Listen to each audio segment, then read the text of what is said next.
اللہ تبارک و تعالی نے یہ آیت مبارکہ اتاری، آیت نمبر 104، اور فرمایا آپ نے یہ نہیں کہنا راعنا، کیونکہ اس میں مفہوم میں دو صورتیں آ گئی ہیں اور اللہ کو یہ بات پسند نہیں ہے۔ آپ صاف ستھری بات کریں اور کہیں انظرنا، اے اللہ کے نبی ہمیں آپ کی یہ بات سمجھنے میں کمی واقع ہوئی ہے، اس لیے آپ اس بات کو دوبارہ دہرا دیجیے، یا ہم پر شفقت کیجیے، یا ہم پر مہربانی کیجیے، یا اس کا معنی ہوگا ہماری طرف آپ توجہ کیجیے۔ تو گویا وہ الفاظ جو متشابہات میں سے ہوں اور جن سے رسالت پناہ صلی اللہ علیہ وسلم کے کسی طرح بھی گستاخی کا، توہین کا پہلو نکلتا ہو، قرآن نے اس بات کو کرنے سے بھی منع کر دیا ہے۔ اگلے آیہ مبارکہ میں یہ کہا گیا کہ جو لوگ کافر ہیں، مشرک ہیں، یا یہودی ہیں یا نصارہ ہیں، تو وہ یہ کہتے ہیں کہ ہم چونکہ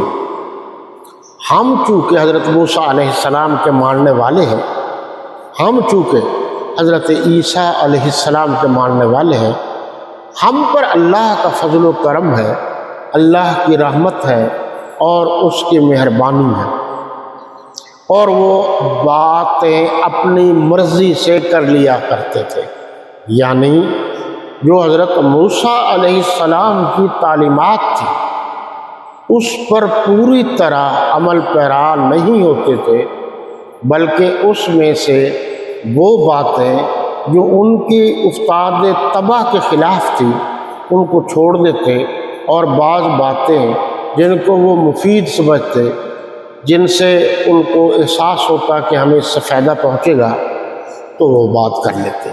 تو یہاں یہ بتایا گیا یا تو وہ مکمل پوری طرح عمل کرتے، پوری طرح تو عمل نہیں کرتے، تو محض ان کا دعویٰ ہے اور یہ احساس میں مبتلا ہے، یہ ان کا اپنا خیال ہے کہ ہم سیدھے جنت میں جائیں گے۔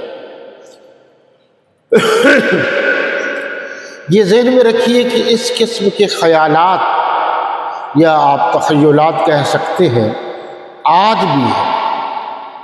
بہت سارے لوگ ہیں وہ سمجھتے ہیں کہ ہم ہی کلمہ گو ہیں، ہم ہی سادات کے خانوادہ سے تعلق رکھتے ہیں، ہم ہر صورت جنت میں جائیں گے۔ یہ تو علیحدہ بحث ہے کہ ہر صاحب ایمان جنت میں جائے گا، کچھ جو نیکوکار ہوں گے، پرہیزگار اور متقی ہوں گے، جو صحیح معنوں میں سچے مسلمان ہوں گے، وہ یقیناً جنت میں جائیں گے، اور پہلے جائیں گے اور ہمیشہ جنت میں رہیں گے۔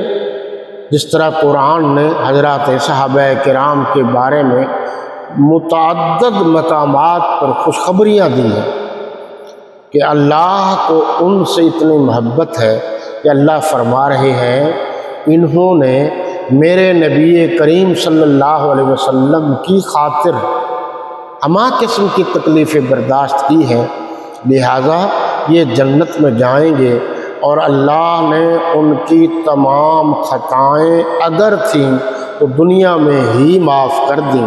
اب یہ رضی اللہ عنہم ورضوا عنہ کے مصداق ہیں، اور یہ جنت میں جائیں گے خالدین فیہا ابدا، یہ ہمیشہ ہمیشہ جنت میں رہیں گے۔ دیکھیے جی، یہ بات بھی واضح ہو گئی، اور اگلی آیت جو ہے آیت نمبر 106، اس میں نسخ و منسوخ کا مسئلہ ہے، یہ خاصا ٹف ہے۔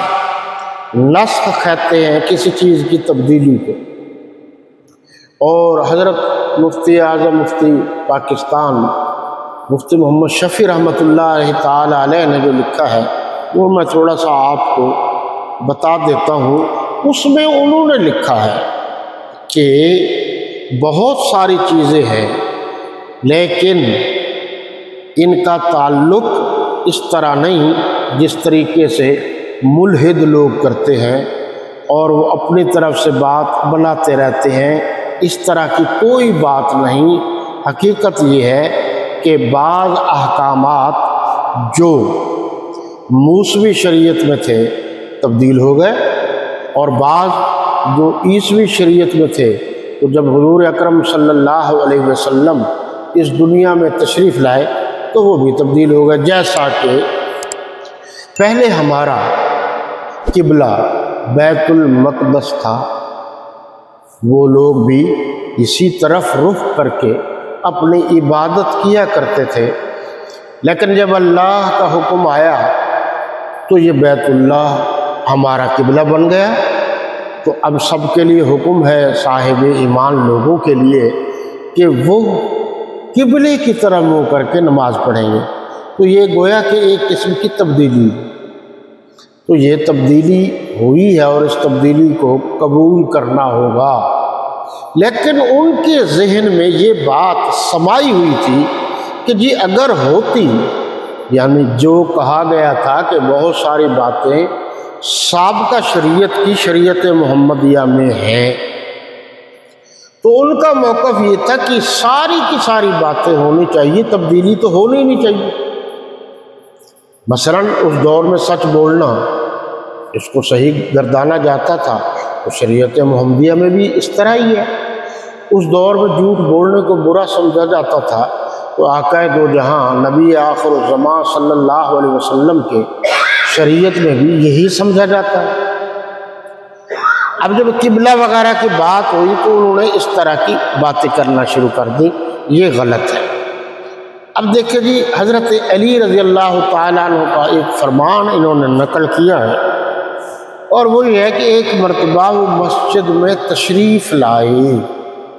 ذرا آپ غور کریں گے بات پر، تو کوئی آدمی واعظ کر رہا تھا۔ تشریف کون لائے؟ حضرت علی رضی اللہ تعالیٰ عنہ۔ آپ نے لوگوں سے پوچھا یہ کیا کرتا ہے؟ تو لوگوں نے کہا واعظ و نصیحت کر رہا ہے۔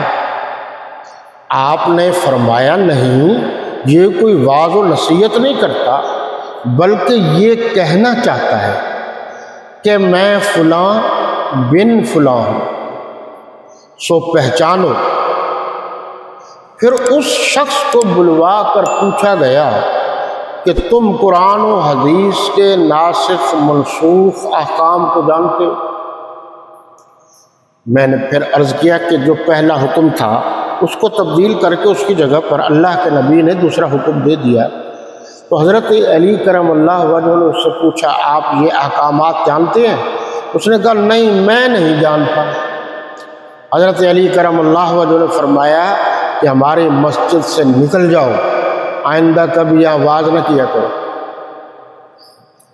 یعنی آپ تھوڑی سی توجہ دیں، ناسخ و منسوخ سے پوچھنے کے مطلب حضرت علی کرم اللہ وجہ کا یہ تھا کہ جو پرانے معاملات آرڈر موسوی شریعت کے تھے یا عیسوی شریعت کے تھے وہ ختم ہو گئے، آپ کو ان کا پتہ نہیں۔ تو اس بہانے میں اچھی طرح وہ واعظ و نصیحت کرنے کا بہانہ لگا کر وہی باتیں دہرانا چاہتا ہے، سمجھانا چاہتا ہے، اور یہ غلط ہے۔ اب اس بات کو حضرت علی رضی اللہ تعالیٰ عنہ فوراً بھاگ اور بتایا کہ آئندہ آپ ہماری مسجد میں نہ آیا۔ گویا مسلمان کا روپ اس نے دھارا ہوا تھا مگر حقیقت میں مسلمان نہیں تھا۔ اسی طرح ہمارے ہاں بھی بہت سارے لوگ ہیں جو مسلمان نہیں ہیں، مسلمانوں کا روپ دھارا ہوا، اور ان لوگوں کے جنہیں ہم یہودی کہتے ہیں یا عیسائی کہتے ہیں یا وہ ادارہ جو فری میسن کا ہے، اس میں وہ تربیت حاصل کر کے آتے ہیں۔ اور وہ تربیت میں ان کے ذمے لگاتے ہیں کہ آپ نے کون کون سی بات کرنی ہے تاکہ مسلمانوں کو اس صحیح راستے سے ہٹایا جا سکے، شک و شبہات پیدا کیے جا سکے۔ جیسے کچھ لوگوں نے اللہ کی توحید میں ایسی ایسی باتیں کرنی شروع کر دیں کہ عام آدمی مشکوک ہو گیا، اور کچھ لوگوں نے نبوت کے بارے میں ایسی ایسی باتیں کرنی شروع کر دیں جس سے عام مسلمان جو ہے وہ نبوت کے بارے میں پوری طرح بات کو نہیں سمجھتا تو وہ راستے سے ہٹ جاتا ہے۔ اور جیسے آج کل قادیانی اپنے آپ کو تمام تر قانونی ملکی پاکستان کے آئین اور قانون کے مطابق پابندی کے باوجود قادیانی اعلانیہ کہتے نہیں جی نہیں ہم تو مسلمان، اور یہاں تک کہ وہ الیکشن کے دنوں میں جو لسٹ تیار ہوتی ہے وہ اپنے آپ کو اب تک غیر مسلموں کی لسٹ میں شامل نہیں کرتے۔